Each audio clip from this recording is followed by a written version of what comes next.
Alguém vai... Eu não ia falar nada, não, mas deixa eu falar uma coisa. Eu não posso falar no tempo que eu milito no futebol, porque aí vocês vão descobrir minha idade, né? Não adianta você esconder, eu te conheço desde pequenininho, velho. Não vai falar de Não. Gente, ó, todo mundo sabe, né? A paixão que é o futebol, né? A gente até brinca, né? O cara se separa da esposa e não muda de time, né? Você entendeu? Essa é uma máxima. Mas o Paranavaí tem uma história grande, todo mundo sabe disso. Eu digo que o Paranavaí está no mapa do Brasil em razão da seleção brasileira ter jogado aqui. Porque o Paranavaí, no estado do Paraná, em termos de Brasil, a apresentação da seleção brasileira aqui foi muito importante. Esse estádio é belíssimo, eu acho que é um desperdício, né? Porque nós estamos acostumados a ver o Campeonato Carioca. Meu Deus, tem uns estádios lá que, sinceramente, né? E a gente precisa realmente aí unir forças e experiência, unir Nivaldo. Eu lembro, eu falo que quando eu era pequenininho, meu pai me levava na cidade de esporte lá em cima, no Noroestão, e assistia o Nivaldo jogar.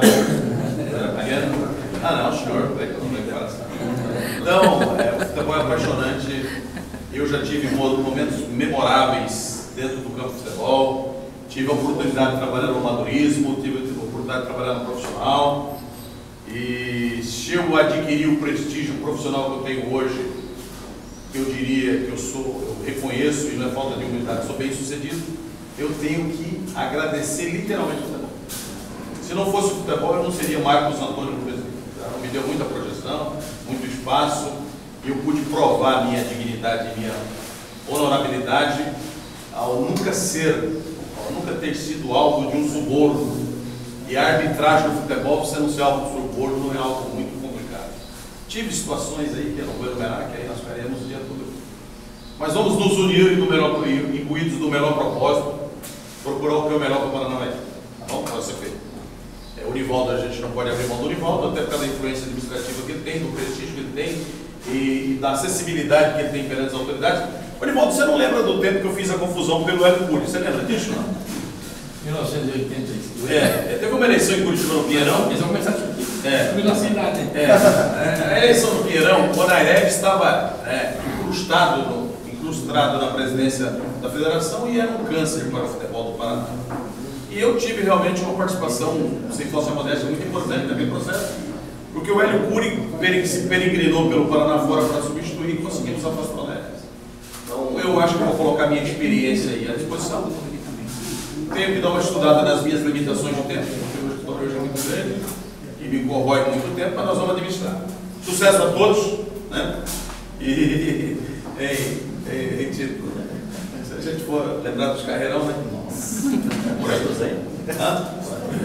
Quantas vezes? Eu já saí até vestido de polícia, você sabe dessa, né? Eu acho que tem um jogo no Virajara Medeiros em Cornélio Procópio. Cornélio Procópio e Matsubara. E o excomungado no ponto, um tal de Fabinho, me inventa de fazer um gol aos 47 do segundo tempo. O Fabinho jogava no Matsubara. Meu compadre, Cornélio Procópio, Virajara Medeiros. Aí, na hora de sair, a torcida revoltada, e o comandante falou assim: ó, nós tiramos a arbitragem aqui viva, mas vai morrer gente. Vai morrer gente. Aí ele falou assim: eu tenho uma saída para vocês. Qual a saída para não morrer gente? Cabelo baixinho, nós damos um uniforme de polícia para vocês. Se tivesse polícia, não pode. Nós tínhamos de polícia. A gente estava em Cambé comemorando e o povo querendo lixar uma arbitragem. Legal, né? Bom dia a todos.